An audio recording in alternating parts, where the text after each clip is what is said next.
Hello and welcome to ITV News Central. On the programme tonight, despair for the dog owner from Telford whose much-loved greyhound is thought to have died from a heart attack brought on by fireworks. Why do people buy these massive fireworks to put in housing estates when there's pets about? The swans falling sick and dying in Stratford-upon-Avon in an outbreak of avian flu. The campaign to encourage more of us to be kind online.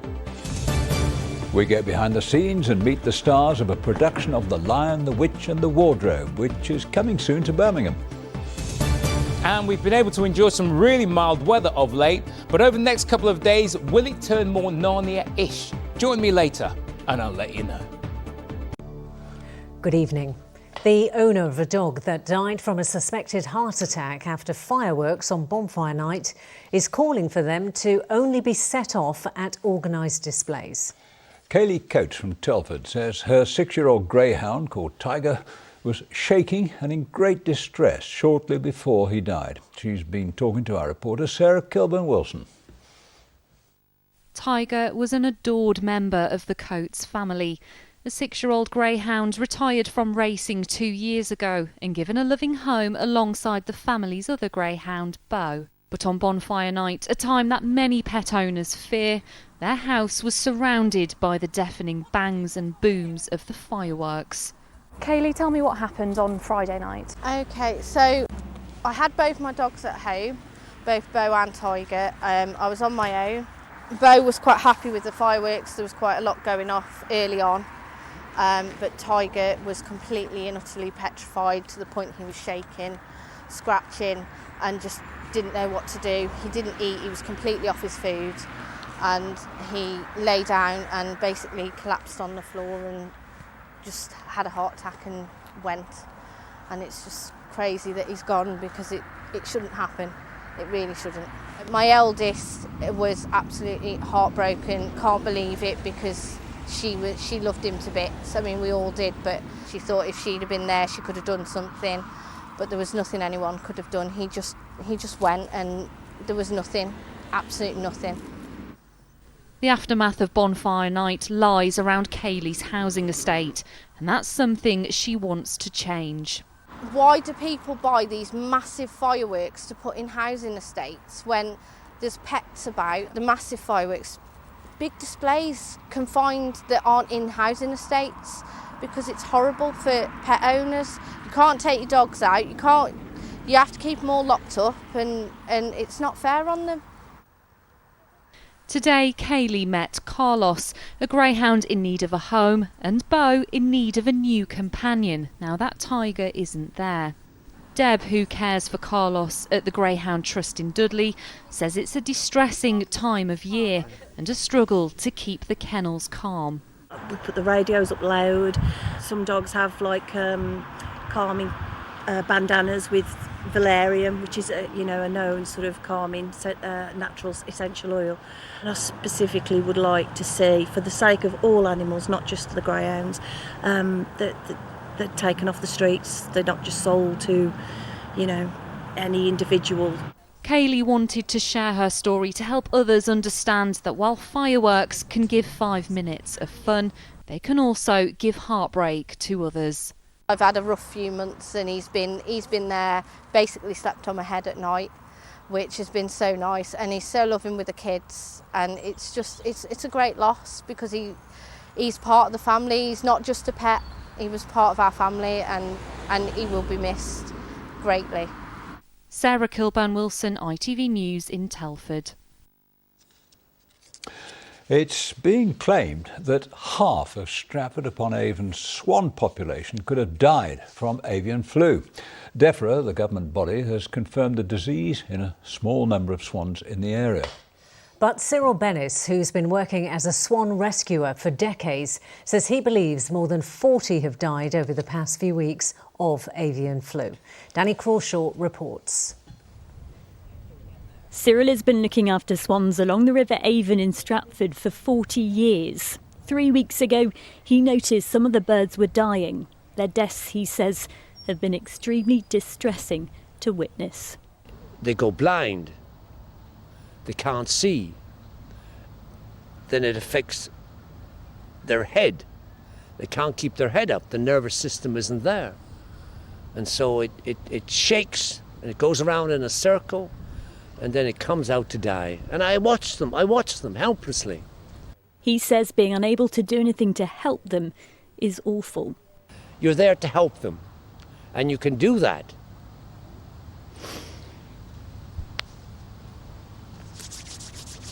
But you can't do that now, you know. At the moment, Cyril says he's finding 2 to 3 dead swans a day. Sadly, these are my dead bags. Which, believe it or not, I don't carry as much, but for the last few days, this has been my baggage. He says more than 40 have died in the past few weeks, and earlier a call about another. Cyril, very sadly, you were alerted to a swan that's in some distress. Yeah, so just over here on the other side of that weir there's a swan that it's very clear to me that it's not going to last very long. DEFRA has confirmed avian flu in a small number of swans and a Canada goose in the area. It says the risk to human health from this strain is very low, but is urging people to be cautious. There are a number of signs that have been put up by the council along the river, like this one in front of me, urging people not to feed any wild birds like swans or ducks, that if they see any dead birds, not to touch it, but to call DEFRA on the number they give. Cyril says seeing these birds suffer is the worst thing he's experienced in the 40 years he's been looking after them. Danny Crawshaw, ITV News. Well, meanwhile, Warwickshire County Council has confirmed there's been an outbreak of avian flu in a small poultry unit near Ulster. Officials say all the birds will be humanely culled. IT staff at 2 Warwickshire hospitals have gone on strike over plans that would see them no longer employed by the NHS, but instead by a private company owned by the NHS. Staff on a 4-day strike at both Warwick and George Eliot hospitals say they actively chose to work for the NHS and not the private sector. The new company would be wholly owned by the 2 NHS trusts, who say workers' current pay and conditions will be transferred. The union, Unison, says staff like working for the NHS and they worry about their future. They decided to join the NHS. They made a definite decision. We want to go and work for the National Health Service because we want to make a difference. And they're being forced out. They're being told by management here, you've got to go and work for a private company that we made.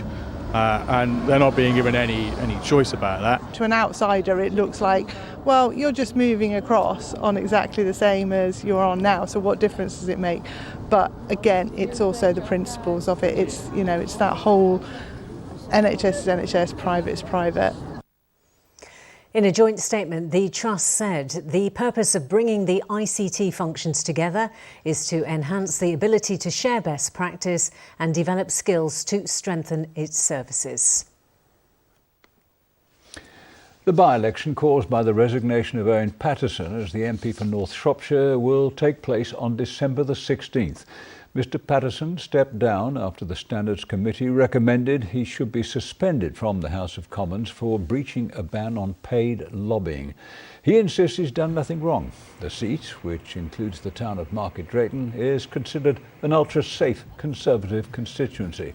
Mr Patterson won almost 63% of the vote at the last election in 2019. A special music performance is coming to Coventry Cathedral to mark the 60th anniversary of the building's consecration. From January, Ghost in the Ruins will bring together musicians, poets and artists. The project's been commissioned to mark 60 years since the cathedral was declared sacred. It premieres on the 27th of January. I really want to capture a sense of Coventry itself, and I think this is such an incredible, the cathedral itself is stunning, as you can see, but also the ruins are very powerful and very moving. I find it very emotional being here. You're watching ITV News Central. Still to come on our programme tonight, we go through the wardrobe and enter Narnia as a new production, which is heading to Birmingham, gets underway. She's not a kind of traditional baddie. She's someone who is almost psychotic, really. And our weather's been quite mundane of late, but will a spell be cast that gives it more of a roar and a bite? Join me later and I'll let you know.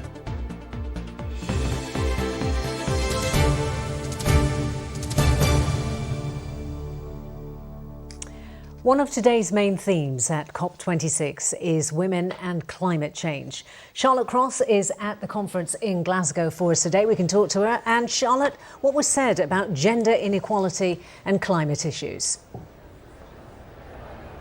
Well, Sam, this is a huge issue, particularly for poorer and developing countries where women have less access to education and fewer independent resources.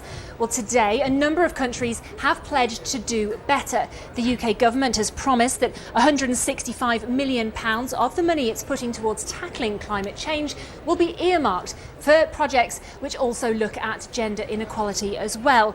Now, James Webster has been taking a look at why gender equality matters when it comes to climate action.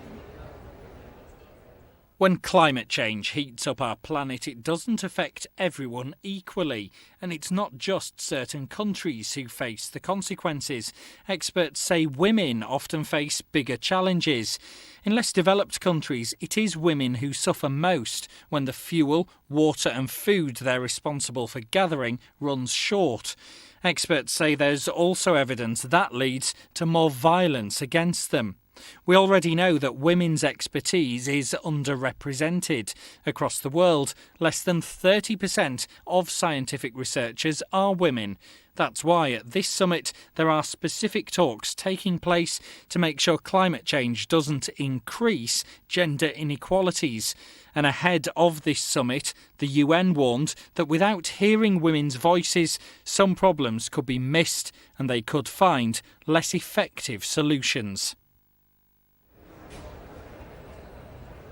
Well, that's certainly been the aim of the conference, but one of the key criticisms so far is how, despite the fact the brunt of climate-related problems, most of the people, the politicians, the scientists tasked with tackling the problems are men. And as one expert from Warwick University told us, that means that the voices and experiences of those on the ground aren't being represented higher up. There is a far greater proportion of women living in poverty in the developing world, and they're the last to get access to resources once a freak event hits, you know, whether it's flooding or a tornado or whatever it is. The aftermath often affects women worst. Well, gender was one of the themes of today. The other was science and innovation. And as you can probably imagine, that has a huge role to play as we move into the future, not only tackling and adapting to climate change, but monitoring how things are changing on the ground as well. Now, earlier on, we spoke to a glaciologist from Derby who works with the British Antarctic Survey. And part of his work is to examine pockets of ice which have been trapped, pockets of air, which have been trapped within the ice for hundreds of years. And by looking at that data, we can see how our atmosphere has changed. 280 parts per million is the level in the air in 1765 from the ice core. If you fast forward to the day I was born, it had risen to 315, and today, during my lifetime, it's risen to 415. So at a level of 415 compared to 280 trapped in the ice from the beginning of the Industrial Revolution. Well, that's work taking place down here on the grounds, but climate science is also happening out in space. I was lucky enough to grab a quick chat with none other than British astronaut Tim Peake, and he told me how working several miles high in the sky can help us monitor what's happening down here. We get a huge amount of data from space. More than 50% of all the data on our Earth's climate comes from space-based assets, whether it's monitoring the temperature, the ocean salinity, deforestation, levels of ice at the Arctic and Antarctic. And that data is very timely, very accurate, and that's what's going to enable our scientists and engineers and politicians eventually to make the right decisions and timely decisions. Well, of course, we are nearing the end of COP26 now. There's only 3 days left after today. We've been hearing from campaigners who've told us they're not all that impressed with some of the agreements that's come out of the conference. Now, in the past couple of hours, we've had it confirmed that Prime Minister Boris Johnson will be back here tomorrow trying to push for some more ambitious deals, perhaps a reflection of what those campaigners have been saying. OK, we'll leave it there. Charlotte, enjoy the rest of your evening and thank you. Well, while we're on the subject, 2 women from the Midlands are playing their part in the fight against climate change by introducing small, practical changes from the comfort of their homes. The Sustainability Sisters, Janvi and Parvani, aren't doing it alone. They've created quick and simple social media videos to show their followers how they too can make a difference. Sometimes when solving a big problem, you've got to start small. Part 1. Reducing waste. Cut down your water usage and take shorter showers. The Sustainability Sisters have been inspiring thousands on how to take simple steps to save the planet through their online videos. For example, reusing bits of packaging from deliveries, which can then be dissolved, which is a great fertiliser, and used as starch water to fertilise the plants. People like us, people at a grassroots level, just ordinary people, we have so much power. I think collectively those small things, millions of people around the world doing those small things will make a massive difference. And that's what we need. We need people doing those things imperfectly. So how did Janvi and Parvani get so passionate? They saw the devastating impact of climate change firsthand on a family trip to Mauritius. Expecting to swim alongside colourful sea life, they were confronted with a different reality. We went to a UNESCO heritage site, which you'd think would be like so beautiful, so many corals, etc., etc. But actually, it wasn't like that at all. Again, very graveyard-like. Graveyard. Really sad, like really sad. Yeah, they're probably the biggest reasons that we have that we're like, okay, we need to do something about this, and something is terribly wrong if this is only within a couple of years' time. Peel a banana. That's when they decided to make some changes. From using reusable makeup wipes to composting food waste. But one of the biggest changes for them was switching from fast fashion to buying from second-hand shops. Whenever there was a sale, we'd be there. Calling each other, like, have you looked at this sale yet? There's 20% off, make by the sure way. You get on that. No, we don't do that anymore. Yeah, we don't at all. Absolutely not. And we've like minimalised everything. Yeah. So we only have what we know that we're going to use. Also, looking good and feeling good shouldn't just be because of, you're buying something new. You can look good and feel good in something that's secondhand because technically that item is new for you. With all these sustainable swaps that we've done and made and talking about it to friends, family, colleagues and co-workers, it inspires them to maybe make those changes also. We need to become more sustainable. We need to go back to nature, be inspired by nature. World leaders are currently busy making plans for the future, but these 2 women are reminding us about the importance of going back to basics. Tanya Sanga, ITV News. 1 in 4 people has experienced some form of cyberbullying, where users are sent hurtful or offensive comments online and also through social media.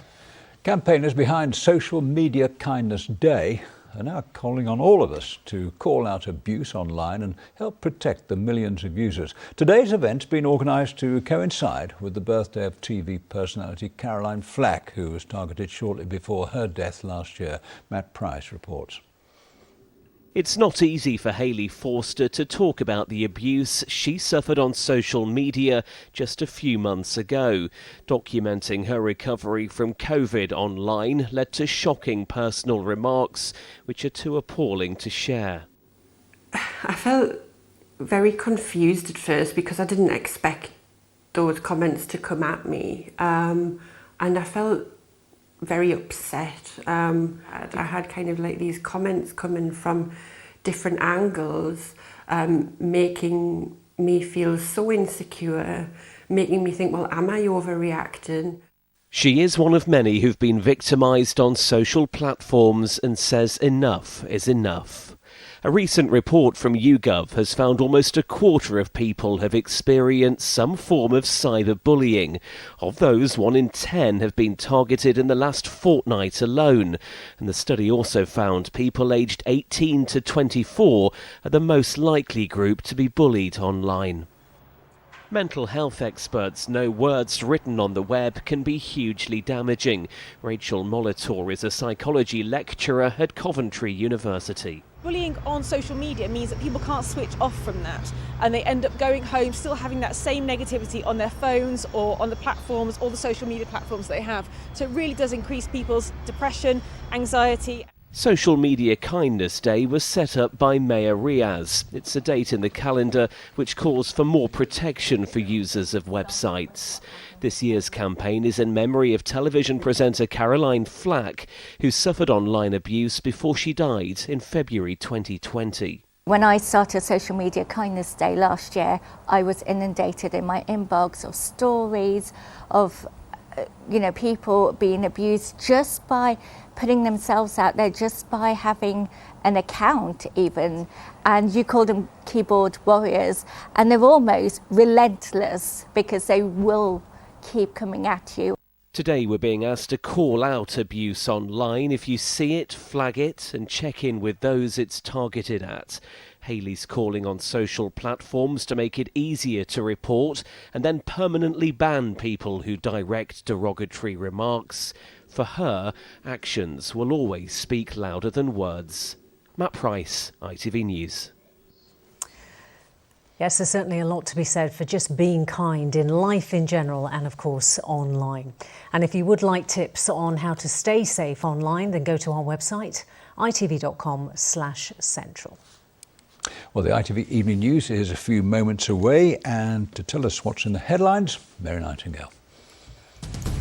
Coming up on the programme, mandatory vaccines for all frontline NHS staff. About 100,000 unjabbed workers have until April to get both injections. We'll have the details and the reaction.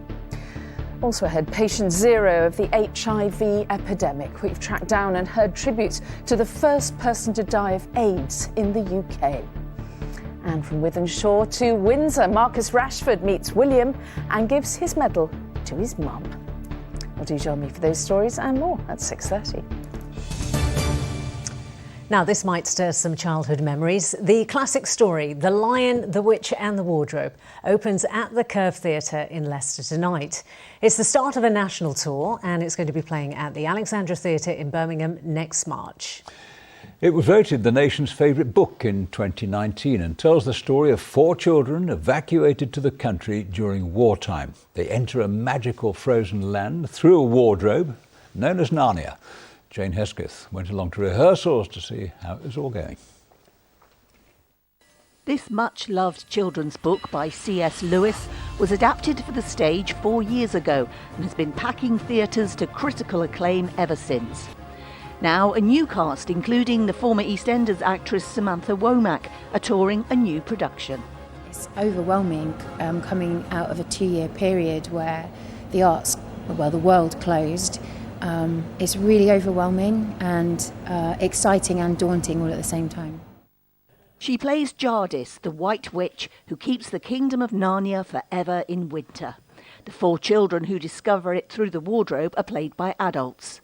She's not a kind of traditional baddie. She's someone who is almost psychotic, really, nervous and in fear of her own existence. So that's quite an interesting parameter to play.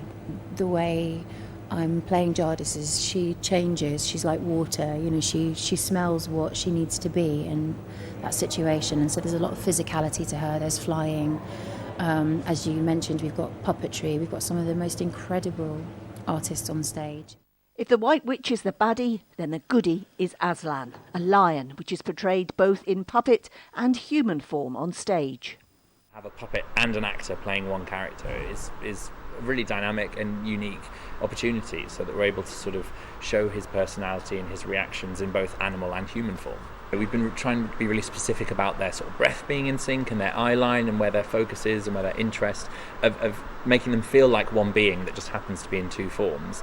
And we're able to, if the witch affronts Aslan, we're able to have the puppet be really tense and really look like it's going to pounce on her, but actually Chris, who's playing Aslan, can remain really regal and really calm, so we get to play sort of regal human and wild animal at the same time.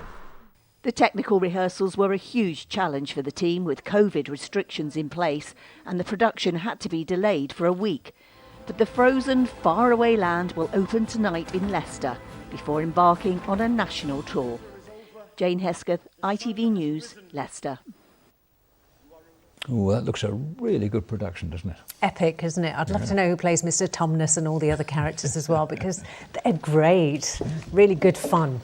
And of course, it's all about the snow and the ice and the cold land. Yeah. Which sounds a bit like our country at the moment, our region. I can see how you two love hearing about that story, but you have to tell me more about it, because I don't know anything about it. I mean, where have you been? That there's a book and all that sort of stuff, but I've never really seen it before. No. You'd never thought about opening the wardrobe and wondering what if there was a magical land behind it? I didn't even know until I mentioned it upstairs. I knew that there was a line, there was a witch, there's obviously a wardrobe, but I didn't know what happens, you know what I mean? So it's one of those things, it's been lost on me over the years. There's no room in Des's wardrobe, it's full of fancy suits. Yeah. Yeah, but it is a happily ever after. Yes, but I know it's cold. I know it's cold when they go through the wardrobe, that's what I do know. Question is, segue into this, eh?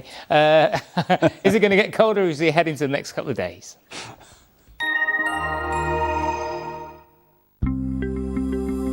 Making the most of it, whatever the weather.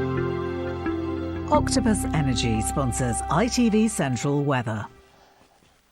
Well, certainly our weather story today wasn't too bad. We saw temperatures climb to around 14 degrees. Started off nice and dry and bright, but we did start seeing some cloud sweep over us. And that cloud tonight is going to give us a touch of light drizzle. Beautiful picture sent in by Kathleen there. Shobnall Fields in Burton-on-Trent. Great amenities there, actually. They've got a sports hall as well. This next picture, as you can see, has been sent in by Ken. Now, our weather story over the next couple of days continues to be fairly mild. We're pulling up nice mild air from the south, but what we've got to look out for is a cold front that's slowly moving from the north towards the south tonight, and it's really slow moving. It is introducing a fair amount of cloud, and from that cloud we are going to see some isolated bursts of rain. But this cold front, as you can see, sinking towards the southern part of the UK, it's a waving feature, which means the intensity of that rain is going to vary. Never anything too dramatic, but it will pause at times. We'll get light drizzle, and then we may see some light showers as well. Temperatures dipping down to around 10 or 11 degrees. That's what we'll wake up to tomorrow morning, which is the daytime average temperature. But tomorrow also is going to be a misty, murky, damp start. By the time we get to the back end of the day, we may just start seeing some bright skies from the far north, but the wind speeds are really light, not enough to blow that system out of the way. So if you do live towards the southern part, you're going to be underneath the cosh of that cloud. Top temperatures tomorrow, again, 12 degrees above the average for the time of year. 12 degrees, of course, 54 degrees Fahrenheit. I'm going to leave you with the summary. Thursday, we could see some fairly dense fog. Octopus Energy sponsors ITV Central Weather.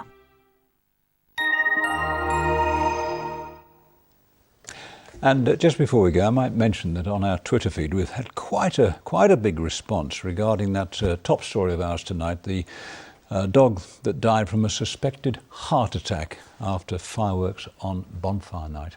Yeah, we can share one of our tweets, and it's from Steve Russell, who says, "My dog also had a horrendous time last weekend. Yet again, fireworks don't have to be loud, just visual. My heart goes out to Kaylee." And I think many people will be agreeing with that sentiment, Steve. So thank you very much for getting in touch, and keep those comments coming in as well. Yeah. Now, though, we're going back to the weather, just very briefly, because it is actually mild, isn't it, at the moment? Incredibly mild. 14 degrees is phenomenal, you know, so that's because we're getting that warm air up. But I was thinking, on Thursday, if we do see some fog, that's quite magical, isn't it? That's quite Narnia-esque. It is, yeah. He's getting into the spirit of it at last. Yes. We'll tell you more about it off air, Des. I'll give you the video, don't worry. That's it from the team. Have a nice evening. Bye-bye. Bye-bye. Bye.